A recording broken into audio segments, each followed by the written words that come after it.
Good evening. Good to see everybody out this evening. Appreciate you coming out. Sorry, I was a little bit all over the place today. Jay was going to come up this week, and then he got some things going on. He does travel 2 hours on Sunday night, so we'll give him a pass on that one. So we appreciate everybody coming out. Tonight we're going to talk about steadying the boat. We had a lot of water, a lot of storms this summer. Something to think about, especially with the Ohio River there and everything very close to us. And these are biblical encouragement for times of trouble. What troubles you in your life? Think about that in our life. If you were, what trouble in your life, if you removed it, would it make it perfect? Everybody probably in here has a trouble that they're dealing with right now and say, if I removed it, it would make my life perfect or more perfect right now. The cool thing about standing in the back when you shake people's hands or even standing up here is when you're connected with people in your community, you know every single person in here has a trouble. Every single person in here has a conflict that they're battling, whether it's just internally or even externally. Sometimes it's health, sometimes it's a lot of other things, but everybody has a trouble. One time a guy told me, "You've never had any trouble in your life. You are a golden boy." That is the dumbest statement I think I've ever heard about myself in my life. That is not true about anybody. And if I want you to get anything from this lesson, realize that every single person has troubles. And just because your troubles might look different than their troubles does not mean it is not a trouble of their own. Every person in this room has troubles, whether they be self-inflicted problems or just the problems of day-to-day life. For my entire life, I've had the privilege of attending church. I've had really good parents who've taken me to church, which is great, and I've appreciated that every single step of the way. And when my focus on God was shaky, I've had the fortune of having a steady hand of influence around me to correct my focus, my troubles before they went too deep. I think it's part of the beauty of coming to church on Sunday morning, Sunday evening, and Wednesday night.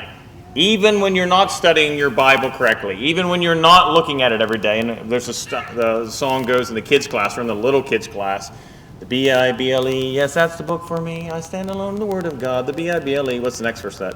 The more we read the Bible, the more we read the Bible, the happier we'll be. So simple. We tell it to the kids. They memorize it so easy, but then as we get to be adults, we do not practice that. Very easy thing to combat trouble is to read the Bible, but we all get away from it. We all have problems where life is too busy to sit down and read just a little bit of the Bible. But my life, I've been very lucky to have those times where I've been able to come to church and kind of correct my focus. However, it wasn't until I went to a psychiatrist years ago when I was living in Maryland, and I had dealt with some troubles in my life that, I was thinking one day, I just don't know if I'm fully mentally all there. Maybe as I put it to myself, maybe I'm insane. You ever had a moment where you wake up in the morning like, a lot going on, maybe I'm insane? I mean, that's probably a pretty far reach, but I was in my 20s and it seemed logical at the time. So I called my mom. I remember I was on the way to work at the time, and I said, hey, I think, she's like, hey, how you doing? I was like, I think I'm insane. And she's like, what? And so I said, I'm going to the psychiatrist today. So I was bound and determined. I left work early. I was pretty embarrassed, but I had never been to a psychiatrist at that time. And I remember going down to psychiatric help, and there's nothing wrong with psychiatric help. Of course, it was a very big stigma around it when I was a kid. And so I went into the place thinking, okay, this is probably the answer to my, I'm a little different, I understand that, maybe this is what it is. So I go through this 99 question thing this doctor gave me, and it was a very interesting thing. And at the very end of it, I was waiting for it, like, here we go, like I'm ready for my diagnosis. And then thankfully I just suffer from what he said, an extremely high level of intelligence, which is a weird thing for someone to tell you, but that's why my brain works very quickly. So I asked him, I said, so why do I have so many problems in my life? I said, I'm in my 20s. It feels like sometimes everything's, I'm really high in life. I'm really excited about life. And then other days I feel so low. And he just looked at me and said, Nathan, that's life. It's always up and down. And then I started realizing, as he said it, for some reason, people had told me my whole life, I started looking at the Bible, and the Bible doesn't tell you there's a time you're going to go through life and you're just going to be the happiest person in the world. When you become a Christian, and guess what? You're going to get baptized, and every single day after you've been baptized, your life is going to be so fun and so wonderful. And sometimes Christians, more mature Christians, they look like they have it all together. They have it all together their whole life. And as you see people get older and more mature in their Christianity, you say, wow, they've got it all figured out. They always have it figured out. What we don't see is their time when they're 16 or they're 25 or they're 34 or 64 or whatever, when they've had troubles. Their time on Tuesday when they were having troubles. The thing about the Bible is it doesn't preach everything is super high or super low. It says you need to be in the middle. You're right in the middle. That doesn't sound exciting, right? The world teaches us you got to be high all the time. You got to be excited all the time. Everything's got to be awesome all the time. Remember that song from the Lego movie back in 2000? Everything is awesome. That's get that pumped in our head all the time. Every morning I got to be on. Every morning I got to be happy. Every morning I got to be excited. The truth is that is not life. There are circumstances that we all deal with that'll bring us down. We do not. I work at a grief center. It is the dumbest thing I've ever seen in my life that we don't talk about grief as a society. We are so afraid of it. Do you know every one of us in here, should be a shocker, you are all going to die. Not today, hopefully. But we are all going to die at some point. And if you're just realizing that, I'm sorry. It's going to happen, okay? We've all had loved ones die, or we will all have loved ones die, and we will all die ourselves, but we do not want to talk about it. We do not want to talk about being sad or anything else. If we go to somebody, we feel like we're being negative or we're being a griper every time we have a problem. That's not normal. The Bible says to go to each other with our what? Our burdens. Yet when we have a physical ailment, most people won't even announce it for prayers at church because they don't want to burden somebody. Where have we got to in society? Do you ever have this happen? Someone comes up to you and they say, I'm sorry, all I can do is pray for you. Did you ever have something? They apologize for praying for you. That is the greatest gift you can give somebody, is to pray for them, okay? It's not a flat screen TV. It's not a car. It's not a house. The greatest thing you can give somebody is to pray for them. I've heard people apologize. I'm sorry, all I can do is pray for you. Life is like that sometimes. That is a humbling thing to realize. I don't have the words. As Americans, we want to offer a solution for everything, right? We hear someone's problem, we want to cut them off and tell them the answer before they're done. Oh, you just got to do this. You just got to do this. That is not a helpful practice for Christians. It's not a helpful practice for us. You don't have the answers, okay? Relieve yourself of that burden. You don't have the answers to steady someone's boat. When people are having trouble, you might have a way to direct them, but you do not, within your mental makeup, have the answers. The only thing you can do is be a shining light to shine a light and guide them to the one with the answers, which is who? God. If you yourself are so presumptive that you think you know everything, you're fooling yourself.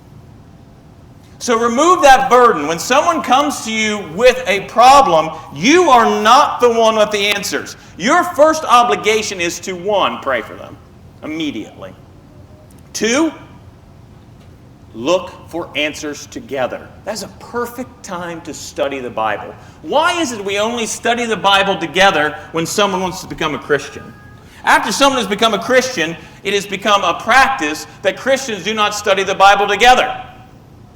That's absurd.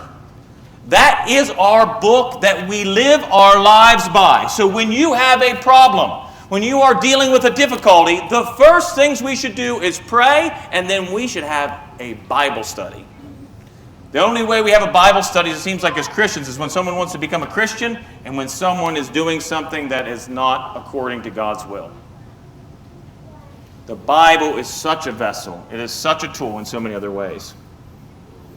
But I believe we're all like this in some way. We're all looking for this high, or like, why am I high? Why am I low all the time? And we never think about, especially when we're younger, maybe you're coming late to the party, but I was very lucky to learn very early in my life that try to be in the middle. When things are really bad, which they're going to be, I'm going to try to get back to the middle, not up here. When things are really high and going very well, I'm going to realize that the air will come out of it eventually, but I'm still going to be right here, okay? I'm not going to go from here to here, to here, to here, to here.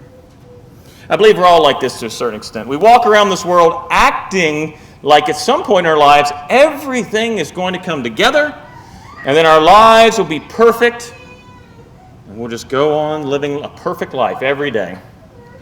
We feel as if we are climbing a mountain in life till we finally reach not a peak, but a plateau. And atop this mountain is a very long plateau that leads to life, a perfection, where everything and every day will be happy. Like these people we see from the outside that seem to have the most blessed, most perfect existence. The easiest one to poke a hole into is our social media friends. Very, very, very, very rarely will you see someone on social media putting something off color on, or somebody putting out something that you're dealing with that's difficult. I saw someone the other day talk about Sister Dorothy, who passed away just a few months ago, and they're having a tough time with it. It's so weird to see on social media someone actually saying, hey, I need prayers. Do you kind of does it feel icky to look at that? Does it feel disgusting? Do you like, it should be all happy stuff here? Or do you sit there and you pray for that person? You might not even have to reach out to them, but you can too. But pray for them. They're having a difficult time. It takes a lot of guts to put on social media that you're having a tough time. But a lot of times we look at that as a what? A weakness. How dare they ask for prayers? How dare they have a difficulty? That is not a weakness. That is a strength to ask people that I'm not perfect and I need prayers. But those social media friends, they all look happy. They all look their lives together. And we've seen it time and time again. Social media has been around long enough. I've worked in it a very long time. It's been around a very long time now. And we've seen these people that look like their lives are completely put together and their marriage falls apart. The people do physical harm to themselves because they're not happy. They're not focused on things. What might look like a perfect family or a perfect life on the outside is marred by mistakes and boats that are unsteady. Maybe you're looking at the past and you're thinking, my life was so much happier back then.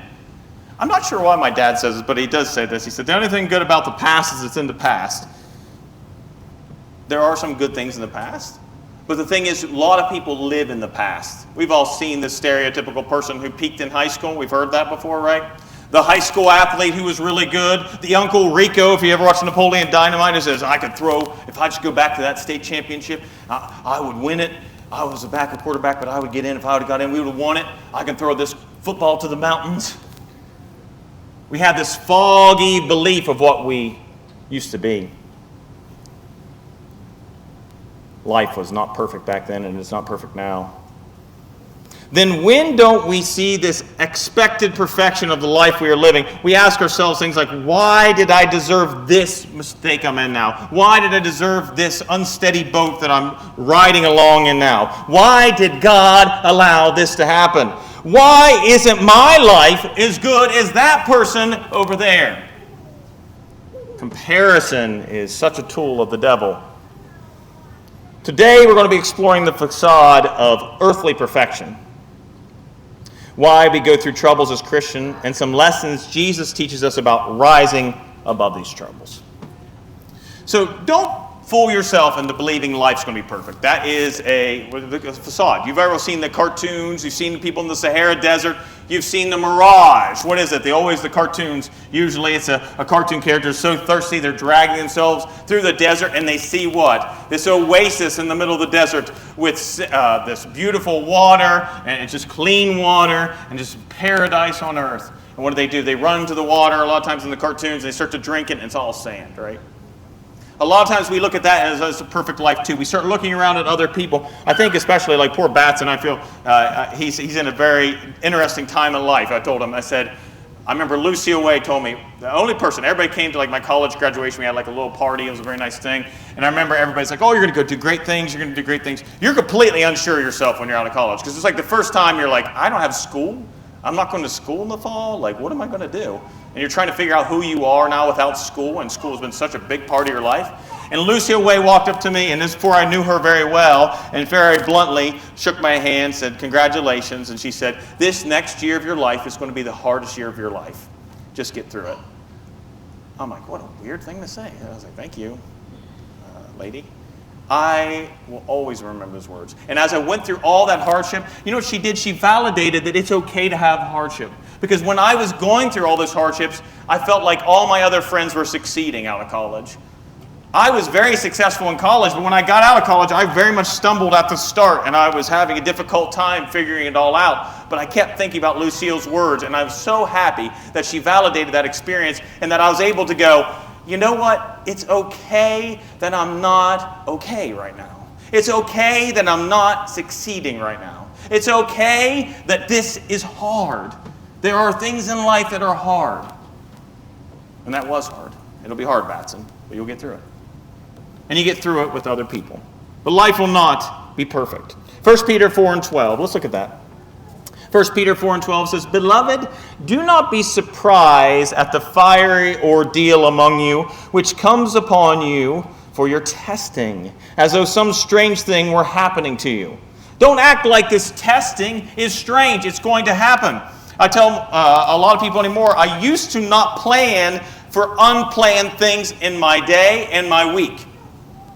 Now, it's hard to understand maybe a little bit. I used to not plan for unplanned things that happen in my week.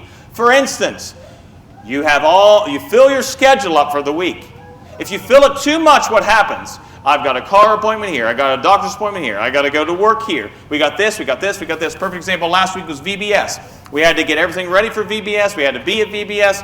And it's a sacrifice. It's a lot of stuff, right? I had to mow the grass. Our son's birthday was Saturday. I had to try to figure out how to mow the grass, how to set everything up. There's a lot of stuff.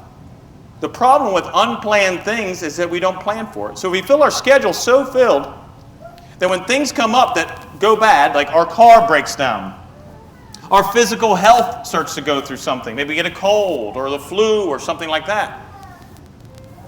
So I started to plan in my week that there will be some time period in every day that I have that unplanned things will be there. I always tell people this is how you grow up. Growing up is not like, I'm Mr. Business and I have a suit on and I go to work every day and I punch a clock and I pay my taxes. That's part of growing up.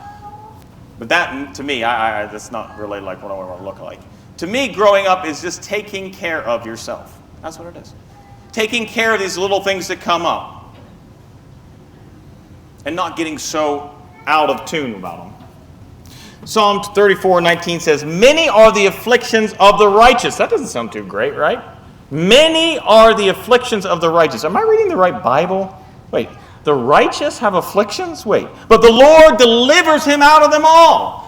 God delivers us out of our afflictions. It even says the righteous will have afflictions. John 16:33. Jesus says, "In the world you have tribulation, but take courage, I have overcome the world." You don't think Jesus had hardships in this life? Read your Bible. If you think Jesus had a perfect existence on this earth, you are totally wrong.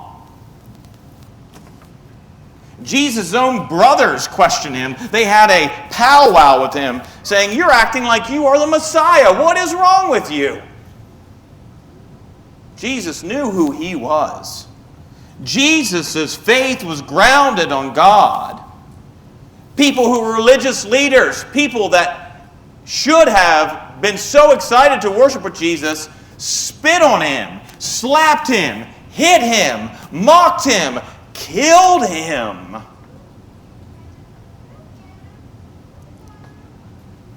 Jesus says, "I have overcome the world." If he can overcome it, we can too. Next point tonight is Satan uses our troubles to get us to sin. Do make no mistake about it. When you are going through troubles, look for Satan. They say the devil's in the details. That's what you need to look for. What is Satan trying to do? And it's a chess game, right? He's very good at playing this chess game of life. When we are going through troubles, give yourself some grace, take a step back and look at the big picture and try to decipher where Satan is trying to succeed at. If you give yourself some time, you will find it. As you become a more mature Christian, hopefully you'll be able to do that quicker, and you'll say, okay, I understand what's happening here. I understand a little bit of what's happening here.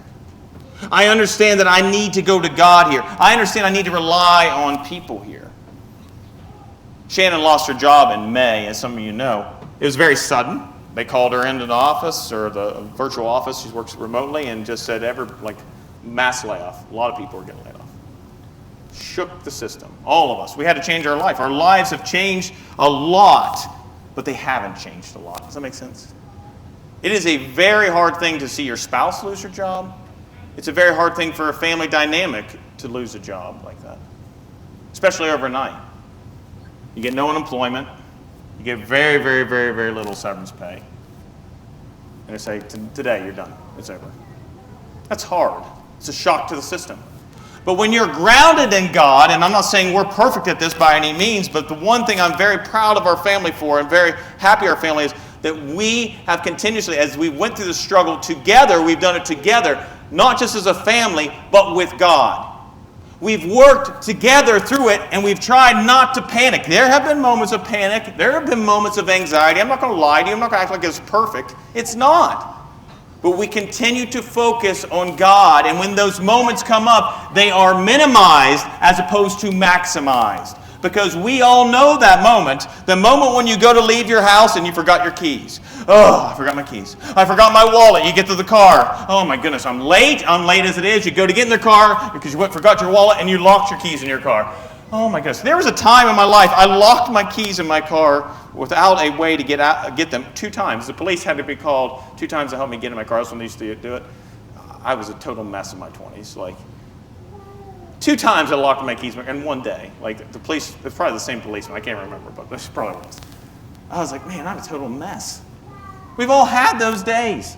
Satan uses our troubles to get us to sin. He exploits troubles. He did this even in Jesus. In Matthew 4, if you turn to Matthew 4, 1 through 4, there Jesus says he has not eaten for a very long time. Satan comes to him. He was led by the Spirit into the wilderness to be tempted by the devil. After he'd fasted for how many days? 40 days. None of us know what it's like to not eat for 40 days. Dad was very close to that in the hospital, and I'm sure he'll tell you some horror stories about that. And 40 nights. And then he became hungry. Yeah, duh. You think? 40 days? 40 minutes were like into the refrigerator. What can I eat? And the tempter, Satan, came to him and said, if you are the Son of God, command these stones to become bread. Notice that he uses Jesus' hardship, his trouble, and he tries to attack it. Satan didn't just come at him in his strongest moment. Satan came to Jesus in his weakest moments. He will do the same to us. He is looking to devour you. What does a lion in the wilderness do? Does it look for the strongest animal in the herd to eat? No, it looks for the one who is weak or wounded, and it tries to take advantage of that. Why? Because it is easy prey. When you are weak, when you are wounded, the devil is looking to devour you. What does Jesus say back? Man shall not live on bread alone, but on every word that proceeds out of the mouth of God. You know why that's in all capitals probably in your Bible? Not because he screamed it. He might have done that. It doesn't have an exclamation point, so I can't imagine that he did. But it's because he's quoting what? God's Scripture. If we are not looking to the Bible for answers, we are looking to the earth for answers. We are looking to, and again, there's nothing wrong with psychiatric help. There's nothing wrong with that. It's very good to go talk to somebody. And I'm not saying, but if that's all we're looking at, and just our psychiatrist for help, that's not great. If we're looking to just our friends and our family for help, that's not great. They're not going to have the answers. We've got to be looking towards God. All those people can help, and hopefully they guide you. You have a good pack to help you guide yourself there, but they cannot be the only people. It's not good for a friendship. The only thing you do is ask them questions about trying to fix your life. I've had friends like that who all they wanted me to do is fix their problems in their lives. There's nothing wrong with telling problems to people. But the thing is, I just told you at the beginning, I don't have all the answers. I can't tell you how to live your life. I can only tell you what God says about it. And then guess what? Here's the thing. You have to go live that life. I cannot wake up for you and do those things. 1 Corinthians 10:13 says, "Who will not allow you to be tempted beyond what you are able?" Feels like it sometimes, doesn't it? It feels like this temptation is so much. God, I know you will not tempt me beyond what I am able to withstand. But why am I able to withstand so much?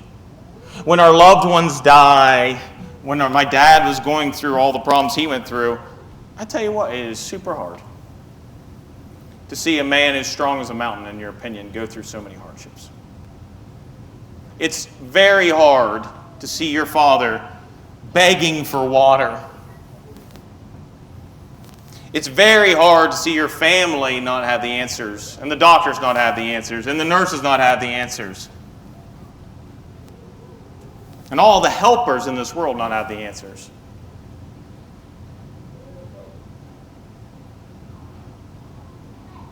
It's very, very hard. But God says, they will not allow you to be tempted beyond what you're able. You are so much stronger than you give yourself credit for. All of us. And I guarantee, if you thought about your life and the things you are overcoming right now and the things you've overcome to even be here tonight, give yourself an applause mentally. You are so much stronger than you give yourself credit for.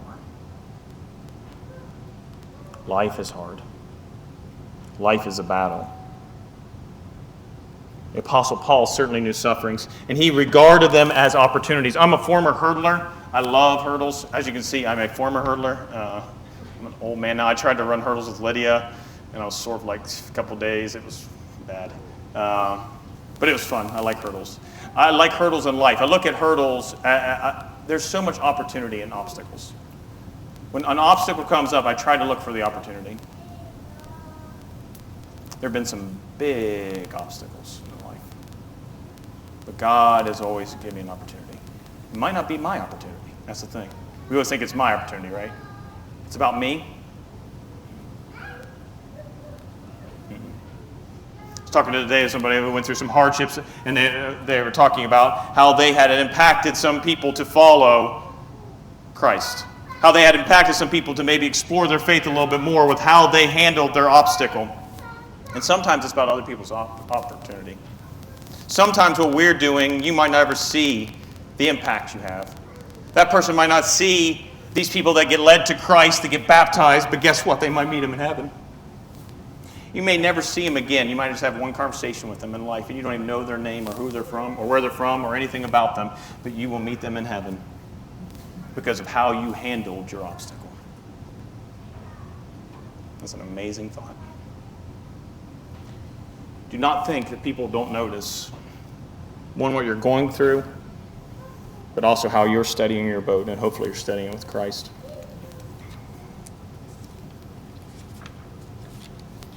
So why do Christians have troubles and trials? This will be the basis of our lesson, kind of the end of it too. So why do Christians have troubles? To glorify God. Matthew 5:16, we do this little light of mine with the kids. This little light of mine, I'm going to let it shine. Let your light shine before men in such a way that they may see your good works and glorify your Father who is in heaven. We need to let our light shine. And this does not mean, again, shining a light is perfection. Shining a light is not perfection as the world sees it. It's striving for perfection. None of us are perfect. But in our imperfections, we can shine a light that's so bright because of what we're trying to give up to pursue Christ. Sometimes, and this is what really annoys me, especially, and people think this is always happens. If you're going through a hardship, it must be a repercussion for your sin. They did this to Job. You remember that? His friends came and, what did you do, Job? He had a lot of bad things happen. And sometimes that does happen. If we do sin, there are repercussions for our sins. Let's look at James 4:17. Therefore, to one who knows the right thing to do and does not do it, to him it is sin. We know when sin happens, bad things happen. It sets off that domino. You've seen the domino effect where people set up all the dominoes and they click one and it goes this way and it goes around. It's the same thing. When we sin, you might think no one knows about it and no one might ever find out about it on earth. But there will be repercussions for the sin. Our mind is a very cavernous place. It is filled with a lot of stuff. And when we sin, our mind gets stained. Our brain gets stained. Our lives get stained. And so no matter how little you think that sin is, it does set off a chain reaction of bad things. But the other way is, if you do the right thing, it also sets off a chain reaction of good things. It doesn't mean that every single thing will be perfect, but it does mean that there will be things like that. Everything is permissible, but not everything is beneficial. Everything is permissionable, but not everything is constructive. Hebrews 12, 5-11 talks about that there. To build our faith. This is another one. 1 Peter 1, 6-7. 1 Peter 1, 6-7.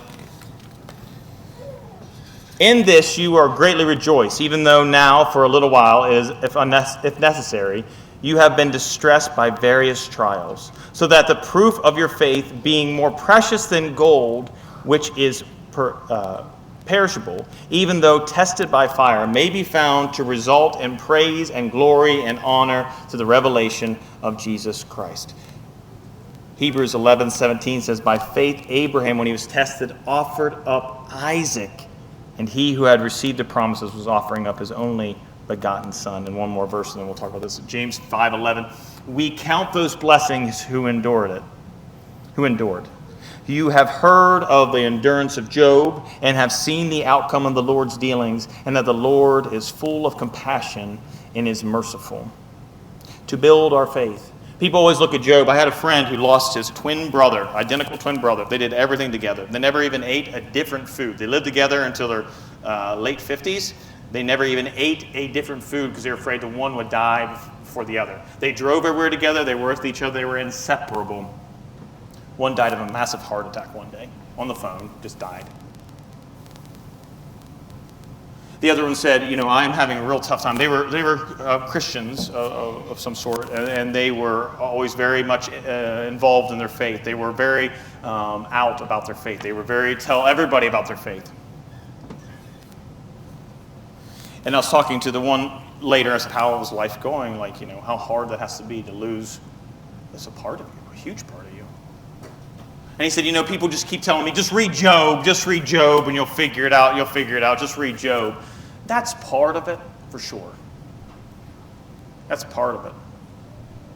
But people act like because Job was blessed at the end that he didn't still grieve his children. People act like because Job got earthly things at the end and he got these wealth and all this stuff back, and it was 2 times, 3 times what he had before, that he forgot all about the past, that he forgot all about the sores that he had all over him, that he forgot about the trials and tribulations he went through. He did not. I promise you that. I didn't know Job, but you don't forget your kids. They say about kids, there's a word for a person who loses a husband or a wife. There's a word for a person who loses their parents, but there is no word for a person who loses their child because it is too overwhelming to even think of a word. Yes, you live. You live on, and hopefully those things build our faith, not tear it down, but you just don't get over it. We are in a society, and again, I work at a grief center, so we're in a society where our work tells you you have 3 days to grieve your loved one, and after that you should be back to work, and you should be fine, and be at your desk, and you should be doing your job at 100%. The truth is, you're never right again. And I love this analogy, and I think I've told you before. We have a thing where we do with the kids where you break a you have a pot that's beautiful that grows a plant, and we put it in a pillowcase, and we break it, and we have the kids put the pot back together. We glue it together. And the whole thing behind that is, yes, your life is shattered when the person you die, when you lose a die. And it's like any trouble in life. There's things and troubles that'll shatter our life. It's not just grief. But you can put that back together. It doesn't look the same. It's still messed up. There's still scars and stuff like that. But guess what? You can still grow a beautiful plant inside there. I think that is one of the most beautiful things, analogies you can ever have. Because yes, our lives are broken and they have very difficult things. We can grow such beauty in it if we build our faith. It also keeps us humble. Let's look at 2 Corinthians 7 through 10. Paul talking about his pride here. Because of the surpassing greatness of the revelations, for this reason, to keep me from exalting myself, there was given me a thorn in the flesh. We don't never know what Paul's thorn in the flesh was. We know that Paul had killed Christians and that he was very renowned. I think a lot of times people forget how renowned Paul was. And how hard that has to be to give up your community. Paul was not only good at his job, he was a very big success. He was on track to be the most successful. And he changed completely to go from what he hated to become what he hated at one point. The thorn in the flesh kept Paul humble. And sometimes these things like this can keep us humble. To build endurance, Romans 5, 2 through 5. Though whom also we have obtained our instructions by faith into the grace in which we stand, and we exalt in hope of the glory of God. And not only this, but we exalt in our tribulations, knowing that tribulation brings about perseverance. What's perseverance? We continue on. Endurance. If you live 100 years, I'll never know, if you know somebody, please let me know. I've never known anybody who's 100 years old that said, I want to live for 15 more years. I've never known anybody that's in their 90s that says, I just want to live another 15 years. This life is great. Life needs endurance because it is a hard race. It is not easy all the time. But at 90 years old, you can find joy in the day. I've seen very happy 100 years olds. I've seen happy 108-year-olds on TV and things like that. They're very happy. But they still don't want to live here forever. Just because you don't want to live someplace forever doesn't mean you can't be happy. This life requires a lot of endurance. Also to teach. What did Paul learn from his troubles? Philippians 4, 11 through 13. Philippians 4, 11 through 13. Not that I speak from want, for I have learned to be content in whatever circumstances I am. That is the key. Be content in whatever circumstances you can. If you can be that, that is where you will find a lot of joy. You can also learn to comfort or relate to others. 2 Corinthians 1, 3 through 4. Blessed be the God and Father of our Lord Jesus Christ, the Father of mercies and God of all comfort, who comforts us in all afflictions, so that we will be able to comfort those who are in any affliction with the comfort with which we ourselves are comforted by God.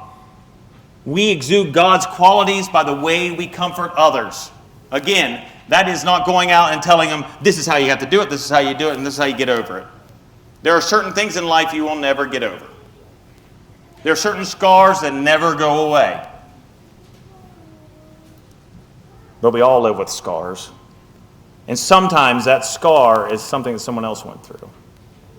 I'll give you a perfect example. I knew this lady that was grieving the loss of her husband. Her husband had died on the day of her birthday. And these people were all grieving together, and they had just known each other for a couple weeks. And sometimes at work we serve food. We help people serve food. We serve food to give them all a meal.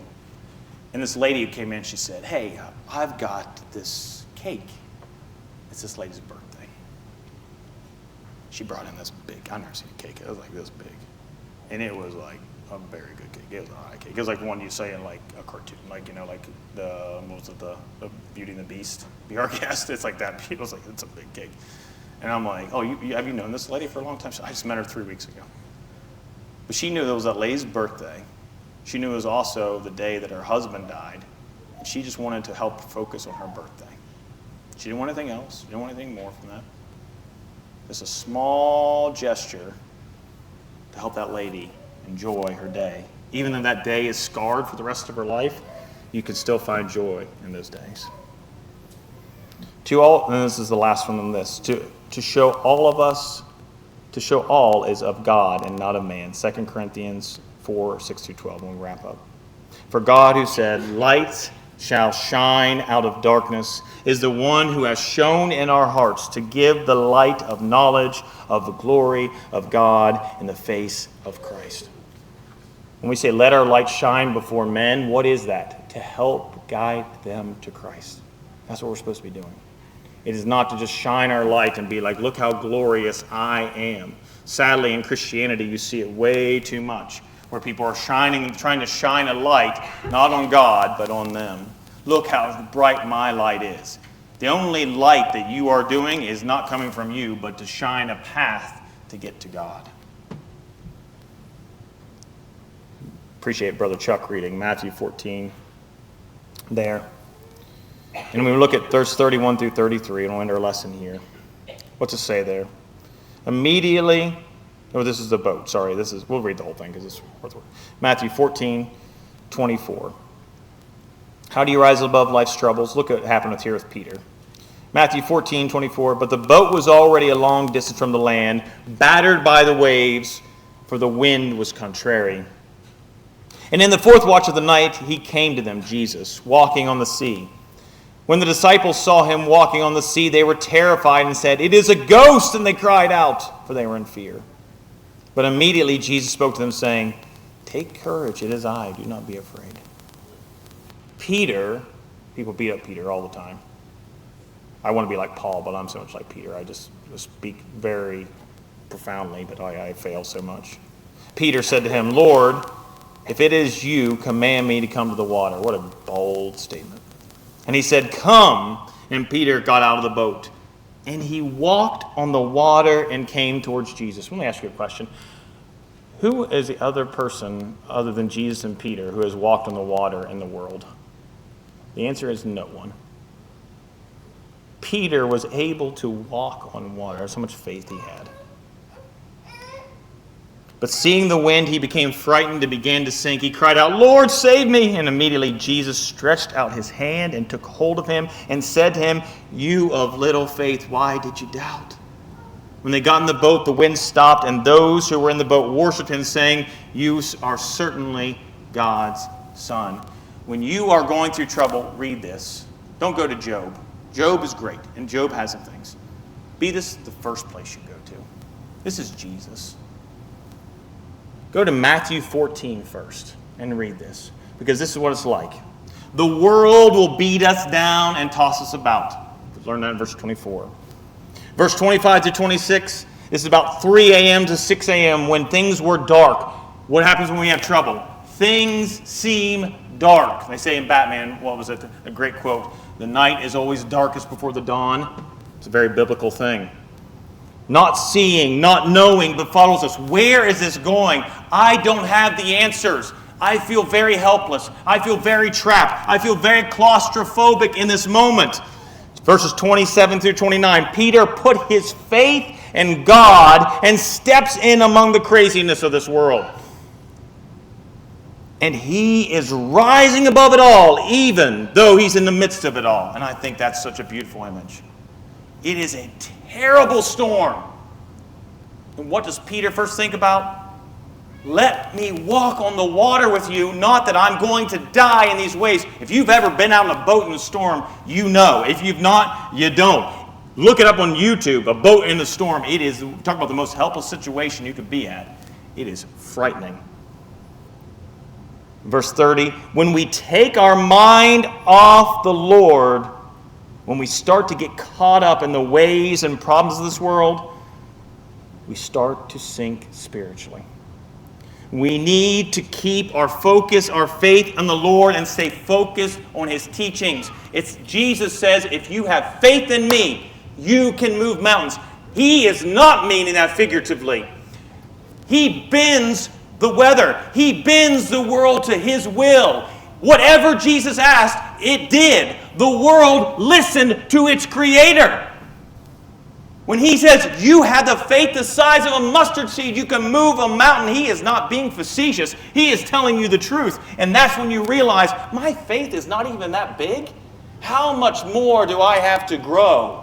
How much more opportunity do I have to grow? That should humble us all, because we all can grow in our faith in every challenge, in every adversity, in everything we suffer.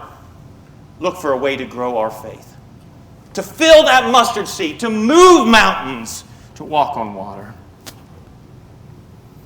Verses 31 through 33. The Lord will help us overcome our troubles, but we have to put ourselves and our lives into His hands and praise Him when the waters on life are calm. We sing that song in the little kids' class. He's got the whole world in His hands, and they have their little tiny hands, and they have this little globe about this big. And you just think of God, and all of them hold the world like this at some point. Sometimes they just throw it, but they'll hold it like this. And you could just think of Jesus and God. He's watching you. He cares for you. And He's not only doing that, He's there with you. He's there with us right now. And He wants to comfort us. He wants to help us. So in conclusion, after going through this study, what is keeping you from rising above the troubles and tribulations in this world? As I said, I have troubles in my life, and this lesson was to me. Hopefully you got something out of it. I got more out of it than I thought I would. Jay said he was not going to be up. I hope it'll help you focus on things. I hope it steadies your boat. And I hope you can help someone else steady their boat by helping them point to God. If you've never been baptized, this is a good way to steady your boat right here. You talk about, one of the kids asked me the other day, was it a really happy day when you got baptized? I said, yeah, it was a happy day. Just last week, I was baptized when I was 17 years old. I got back from camp and I got baptized. It was last Thursday, years ago. It was a great day. It felt really great. My dad baptized me. It was good. We were working on installation in the top of our house, and I said I want to be baptized. We both cried, and he came out here and baptized me. But my life was not perfect after that. Far from it. But that day was really a great day.